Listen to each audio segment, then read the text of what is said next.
Oke, selamat pagi Bu Riri. Pagi Bu Andi. Assalamualaikum warahmatullahi wabarakatuh. Hari ini kita akan melakukan yang namanya pra-observasi Bu. Iya. Saya sebagai calon guru penggerak angkatan 11 dari SD Negeri 48 Palembang mengucapkan terima kasih karena Ibu sudah bersedia mengikuti tahapan dari modul 2.23 di mana kami mengimplementasikan atau pengimbasan kepada rekan sejawat untuk melakukan coaching. Nah, hari ini kebetulan Ibu Riri sebagai guru mapel sudah bersedia. Jadi sebelum kita memulai, saya akan melakukan yang namanya pra-observasi. Sudah siap Ibu Riri? Insya Allah, mudah-mudahan. Oke, terima kasih. Tujuan dari pembelajaran yang akan Ibu berikan, nah itu yang akan saya tanyakan. Kemudian mapel apa ya Bu? Gitu aja. Terima kasih. Silakan Ibu. Sebelumnya perkenalan lagi Bu Adi ya. Saya Riri Amalia Reskani, guru mata pelajaran pendidikan agama Islam dan Budi Pekerti. Nah di sini Bu Andi, materi nanti yang akan saya bawakan yaitu tentang keteladanan Nabi Muhammad beserta sahabatnya. Adapun tujuan pembelajaran yang akan dicapai pada pembelajaran ini yaitu peserta didik mampu mengetahui kisah Nabi Muhammad dan juga para sahabat. Kemudian tujuan pembelajaran yang kedua yaitu peserta didik mampu menceritakan kembali kisah keteladanan Nabi Muhammad dan juga para sahabatnya. Oke, itu ya. Berarti kita lanjut. Ada tujuan, pasti ada arah yang ingin Ibu capai. Apa dari tujuan yang sudah Ibu ciptakan, yang sudah Ibu tulis, kira-kira apa yang ingin Ibu kembangkan dalam mapel ini, materi ini?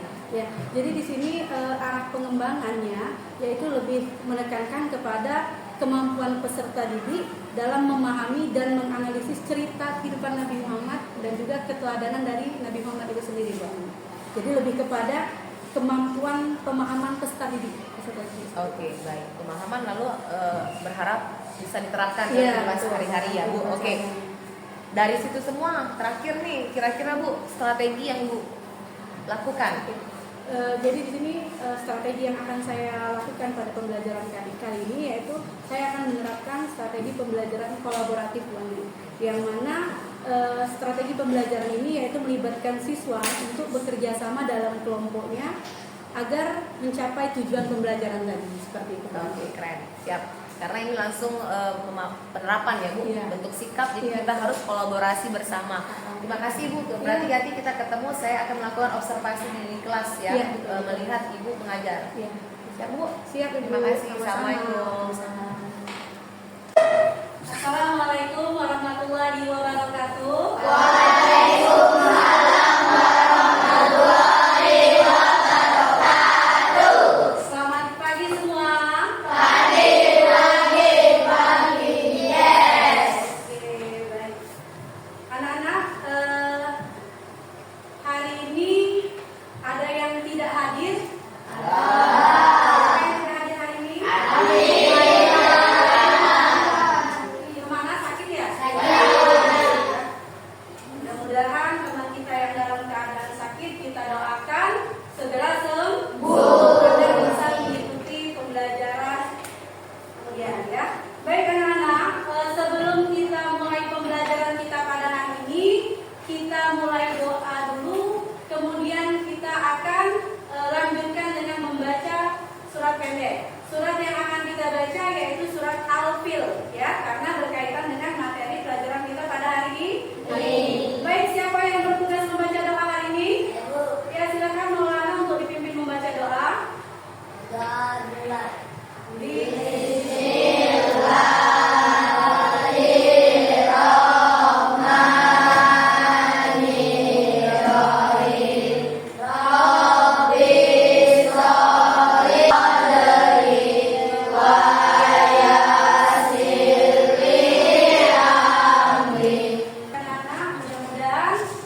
Siapa Nabi Muhammad itu nak? Siapa Nabi Muhammad? Nabi kita, nabinya orang-orang Islam. Sekarang ibu mau tanya kembali. Kira-kira kalian sudah kenal dengan Nabi Muhammad? Kapan kenalnya?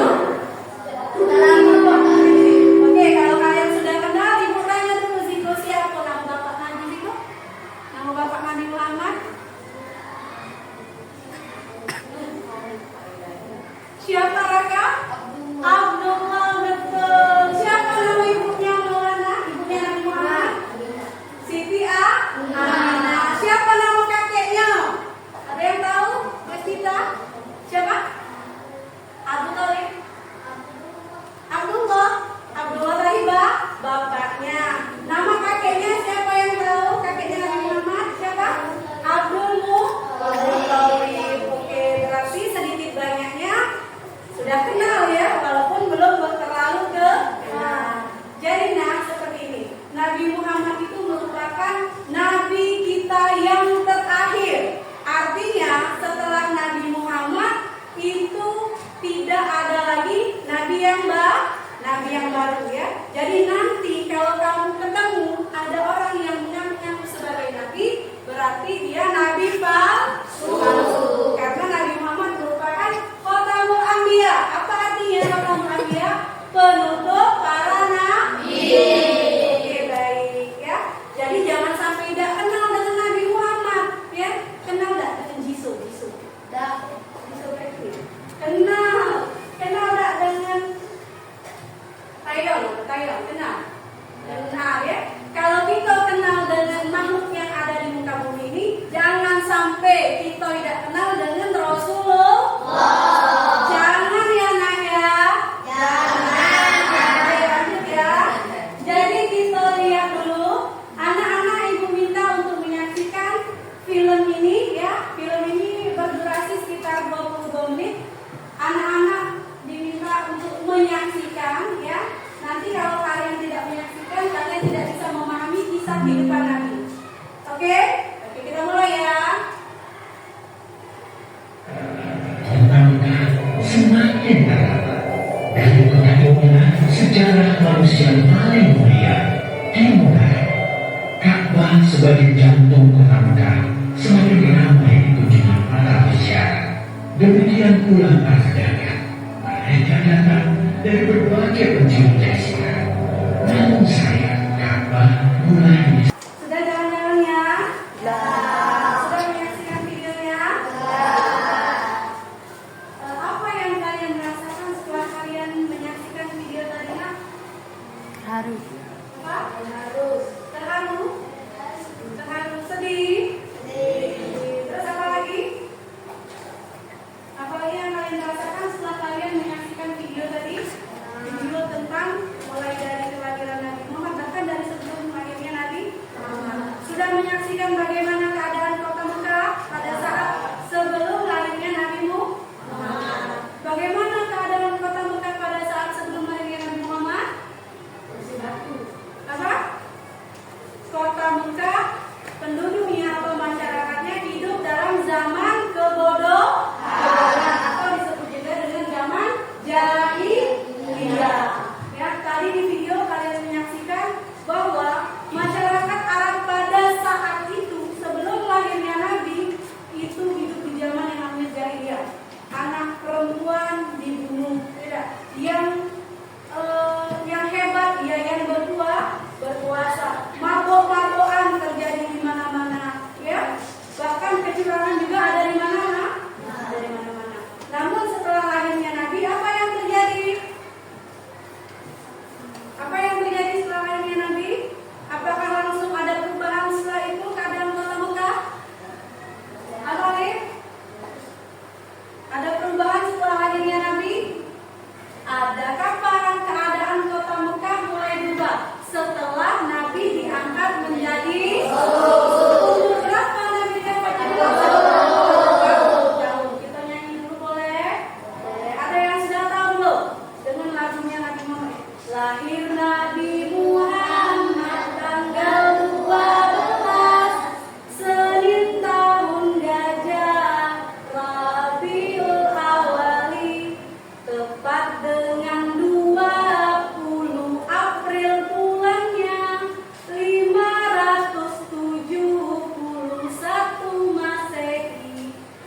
ayahnya Abdullah dan ibunya Aminah. Ayahnya meninggal, Nabi belum lahir.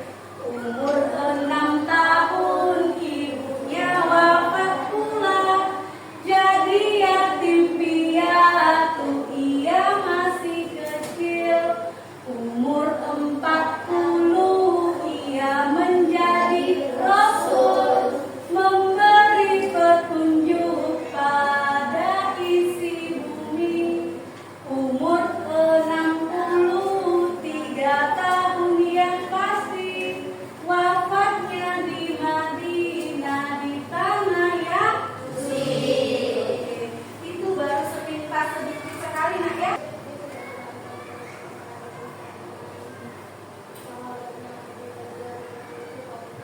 Oh iya bisa, nanti insya Allah di pertemuan berikutnya ya. Oke nak, setelah kalian menonton video tadi ya, kira-kira keteladanan Nabi Muhammad atau sifat Nabi Muhammad yang mana yang bisa menjadi contoh untuk kita? Yang pertama apa? Jujur, betul sekali ya. Jadi Nabi Muhammad itu mempunyai sifat yang jujur, sehingga diberi gelar Al-Amin yang artinya dapat dipercaya. Ya. Dari usia berapa nak Nabi Muhammad diajak berdagang? Dari mulai 6 tahun sudah ikut pamannya untuk berdagang ya. Nah, dari sifat kejujuran Nabi Muhammad mulai tampak ya, mulai dari dia berdagang sampai kehidupan sehari-harinya pun Nabi Muhammad selalu berkata dan berbuat jujur ya. Itu yang pertama. Hah? Tidak sombong, boleh tidak sombong. Ada lagi? Sopan, betul. Ada lagi? Baik. Kemudian apa lagi? Apa lagi? Nabi Muhammad merupakan seorang yang pekerja keras.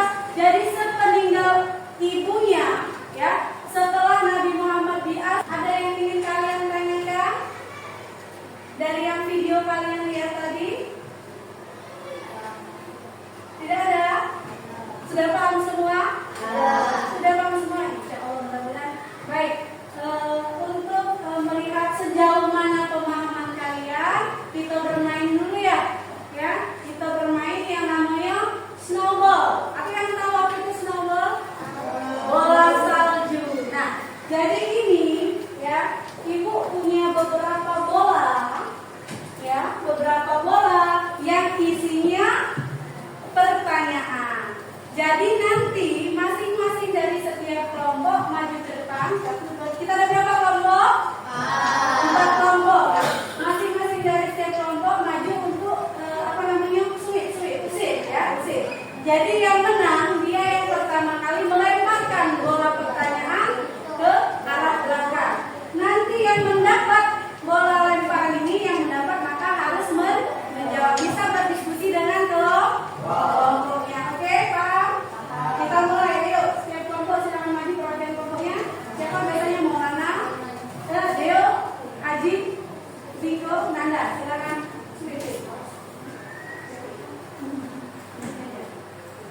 Bisa ya? Silakan usir.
ya bisa mengetahui lebih jauh tentang kisah keteladanan Nabi ya.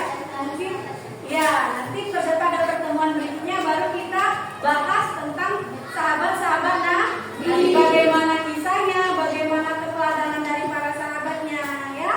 Oke, baik. Hari ini sampai sini dulu pertemuan kita ya. Marilah kita tutup pertemuan kita dengan sama-sama membaca doa penutup majelis. Bismillah.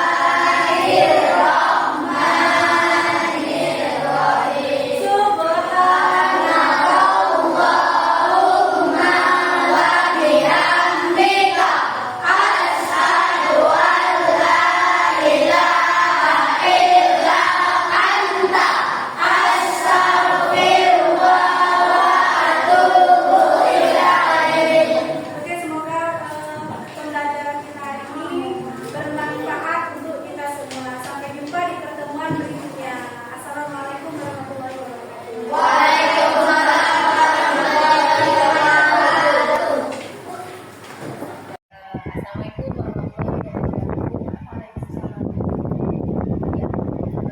Hari ini adalah pasca observasi kepada diri, dimana sebelumnya kita telah melakukan observasi, kemudian observasi dari kelas yang telah saya lakukan, dan dari rangkaian itu semua jadi saya akan memberikan beberapa percakapan pasca observasi, di mana mungkin di situ ada umpan balik ya hasil dari apa yang telah kita lakukan.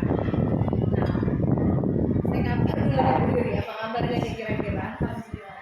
Alhamdulillah ya, tegang sekali Bu Riri.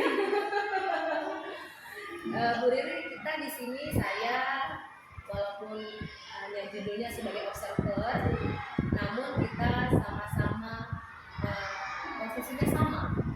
Ya, saya mengobservasi, Ibu sebagai saya observasi, Ibu meminta bantuan, saya membantu dalam hal pembelajaran yang kita lakukan. Atas rangkaian yang sudah dilakukan, kali ini kita mereview lagi nih kira-kira. Kalau boleh mengulang langkah pembelajaran yang telah Ibu lakukan, baik dari RPP yang Ibu buat, terus Ibu lakukan terapkan di anak di kelas, kira-kira menurut Ibu itu sudah sesuai atau bagaimana? Jadi pembelajaran yang saya lakukan di kelas alhamdulillah sudah sesuai dengan perencanaan yang sudah saya buat. Mulai dari penyampaian tujuan pembelajaran, kemudian pada saat proses pembelajaran berlangsung serta strategi pembelajaran yang saya gunakan pada saat proses pembelajaran telah sesuai dengan yang telah saya buat di perencanaan. Kira-kira kemarin kita pakai metode apa ya, Bu? Kalau metode pembelajaran ini kita menggunakan snowball throwing. Ya. Iya, ya. Saya sudah melihat prosesnya, benar sekali, itu saja. Kemudian dari apa yang sudah dilakukan, gitu kan, kalau kita runut di langkah pembelajaran melalui modul ajar atau PPP yang dilakukan, ada tidak Ibu merasa tantangan atau kendala nih pada saat Ibu melakukan pembelajaran di kelas? Iya. Ya. Jadi berhubung saya menggunakan metode snowball kemarin buat dia, memang hambatan ataupun kendala yang saya hadapi yaitu kondisi kelas yang tidak kondusif seperti itu. Jadi kan namanya kita melakukan snowball itu lemparan bola ya, bola. Jadi anak-anak kan agak ricuh seperti itu. Sebenarnya itu hambatan yang pertama. Kemudian hambatan kedua, sebelumnya kan saya telah membuat kelompok ini, saya telah membagi beberapa kelompok ya untuk mengikuti kegiatan di kelas pembelajaran tersebut. Nah di sini hambatan yang saya alami, ini anak-anak ada beberapa yang masih terlihat belum aktif lagi. Jadi hanya mengandalkan anak-anak yang itu saja. Gitu. Nah, itu mungkin salah satu hambatan yang saya alami pada proses pembelajaran kelas. Nah, berarti udah tahu nih kendalanya di mana dua poin tersebut. Bagaimana menurut Ibu? Apa yang harus Ibu lakukan atas kendala itu? Ya, jadi kan ketika saya melihat ada beberapa anak yang kurang aktif dalam pembelajaran itu, seperti itu, anak itu hanya mengandalkan temannya yang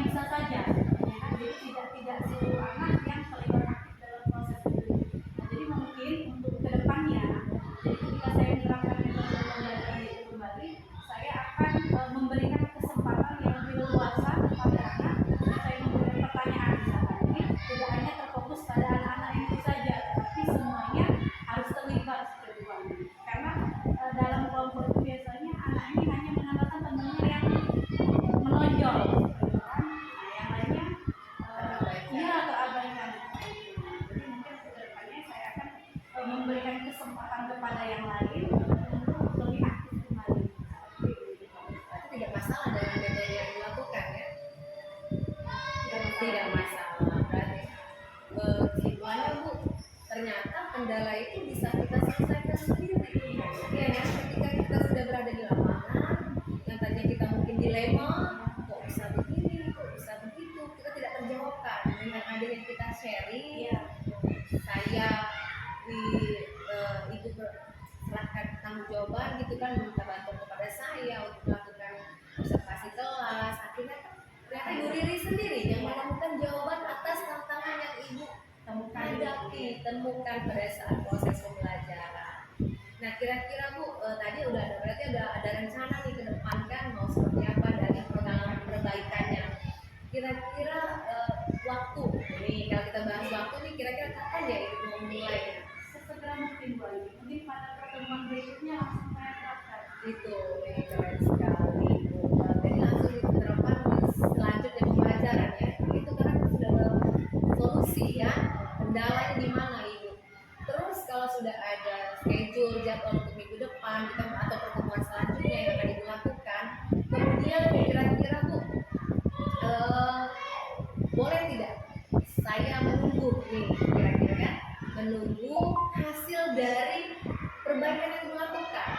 Jadi Ibu Riri saya menunggu dengan senang hati untuk memberikan hasilnya. Saya juga penasaran Ibu, kira-kira setelah ada perbaikan apa yang terjadi terhadap anak dan kualitas hasil akhir.